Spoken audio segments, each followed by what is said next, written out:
দাঁড়া।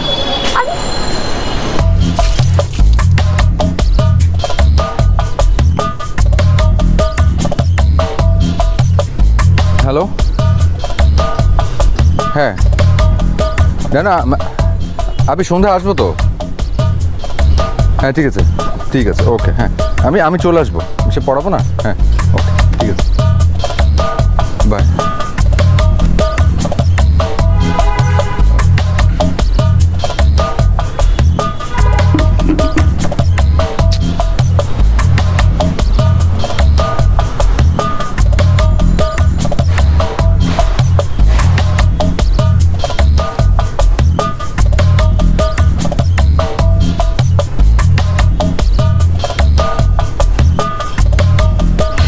দেখলি সেটা কত কুল, এতগুলো কাপড় ফালে দিবি তারপরও তোকে কিছু বলবো না, চুপচাপ কাপড় উঠাচ্ছে।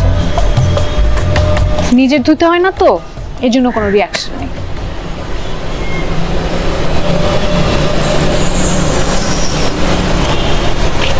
কিভাবে দড়িটা খুলে দিলেন? আর কত কষ্ট করে কাপড়গুলো ধুয়েছিলাম। আমাদের তো আর ওয়াশিং মেশিন নেই, একদম হাত দিয়ে কেচে কেচে তারপর পরিষ্কার করেছি। পুরো কষ্টটা এখন তার মধ্যে আরেক যে ধুয়ে শুকোতে দিব, দেখেন সূর্যটাও চলে যাচ্ছে।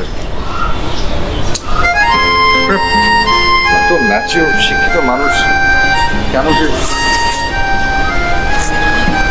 বলেছিলাম তো বলছিলাম না, কে বেড জিতছে? টাকা দে, টাকা দে, দে। এতগুলো কাপড় ফালে দিবি তারপরও কিছু বলবে না? সে যে কুল না, এটা তো প্রমাণ হয়েছে। এবার আমার টাকা দে। বাসায় চল, তারপর দিচ্ছি।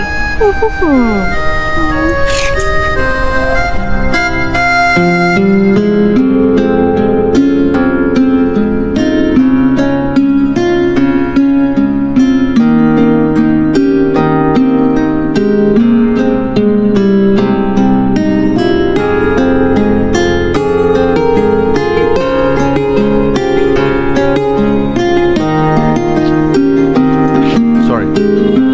বসেন বসেন। না ঠিক আছে, বসুন।